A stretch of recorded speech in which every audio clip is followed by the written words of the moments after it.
I was so depressed. I was completely finished. I was at the end. I just didn't know what to do. I want to welcome you back again for another story answering the question, is God active?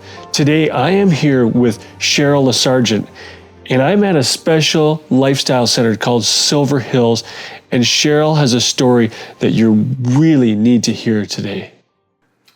Well, Luke, I started this year probably in the spring when my brother was ill, and I was sort of trying to manage his health. He was in Calgary.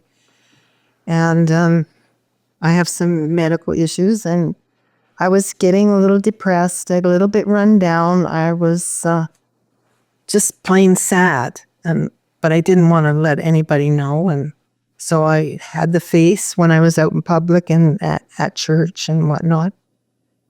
And my brother died, as was expected, because he'd been very, very ill, and we worked through all that.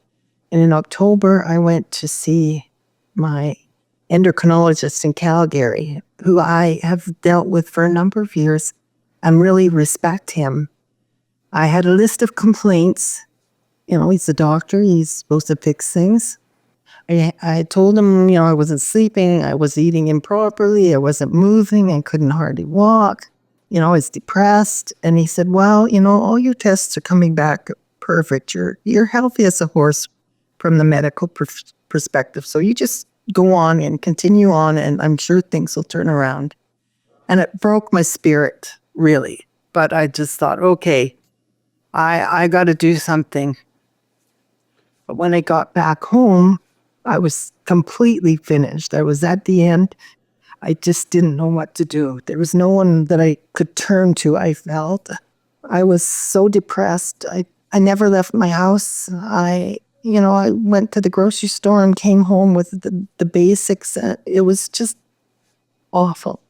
Anyway, there came a point where I wasn't even leaving my house to do the basic things, and some of my friends were very, very frightened for me. And they suggested that I come to Silver Hills. As a matter of fact, they didn't even suggest it. They said they were going to just take me and bring me here because they'd never seen me so low before. Anyway, one day, after weeks of just whining and complaining, I picked up the phone. And I phoned, and Eileen answered, and I just broke down on the phone because I felt so miserable. And I told her, and she said, well, Cheryl, you may pack your suitcase because we'll find you a spot and we'll bring you in here right away. And I couldn't believe that. I just couldn't believe that answer. And then she asked me to phone Nina to confirm a reservation. And it was like in the six days they had an opening. They were making an opening for me. So I did all that and I got here. And I thought, boy, these poor people have to put up with me. I've been miserable, whining and crying for months. And to tell you the honest truth, the first day I met Phil, I didn't want anything to do with him. He was so patient with me, and he helped me walk. I could hardly walk through the parking lot. And the next day we did the same thing. For the first 9 days of my 12-day stay, I cried every day. I was in pain. I didn't like anything. I was miserable. But on the 9th day, something happened that was so transformative. I just don't understand what happened, because all of a sudden I could walk. I felt stronger, and I had a happy heart all of a sudden. I just don't know what went on, but it was just something strange, and I felt better, and I was happier, and I could walk again. And anyway, after that, Luke, it was like, oh, this is a wonderful place. I felt better. When I did things with the other people, everyone was happy and laughing, and the staff were so supportive. When I went home, I was like a different person. My friends saw it right away, and they couldn't believe it. My landlady wanted to know what happened to me because I went away in one state and I came back in a different state. so obvious to them, but just not in my heart. I'm changed and I'm feeling better. Cheryl, I don't know what happened, really. I was at the session with you. I know you were here the whole time. And I saw it. I didn't know this story until you've just told us.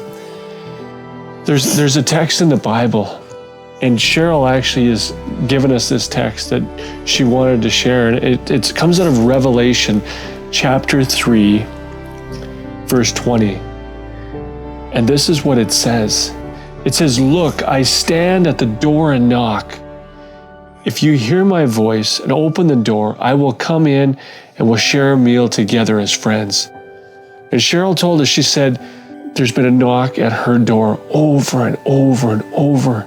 And she just didn't know if she could actually experience this. But even this week, I've watched her climb up, straight up on the trails. It's like watching a different person. You may be wondering, in your situation, you may be giving up. You may be in depression right now. You may be feeling like your health, all these things. Yeah, people might be telling you, oh no, you're fine, you're healthy as a horse, but you know inside how you feel. I want to tell you that there is hope for you, because there is a God that's knocking at your door. Now, I understand that Silver Hills isn't the answer for everybody, but for Cheryl, it made such a life difference for her and her health. And I want to offer that to you. If you need help with your health today, I want you to call, look up on the internet, Silver Hills Guesthouse. They have sessions, there's different things. They could help you. There might be other places. We're not saying how or what, but we are saying, do not give up on yourself, because God has not given up on you. Your friends haven't given up on you. And then I want to invite you back next week as we continue answering the question, is God active? Thanks for watching today. If this episode has helped you see God in a new view, and you're wondering where to start, I want to suggest reading Matthew chapter 5, 6, and 7. These 3 chapters will transform your life. And if they do, please share it with a friend, and know that we are praying for you.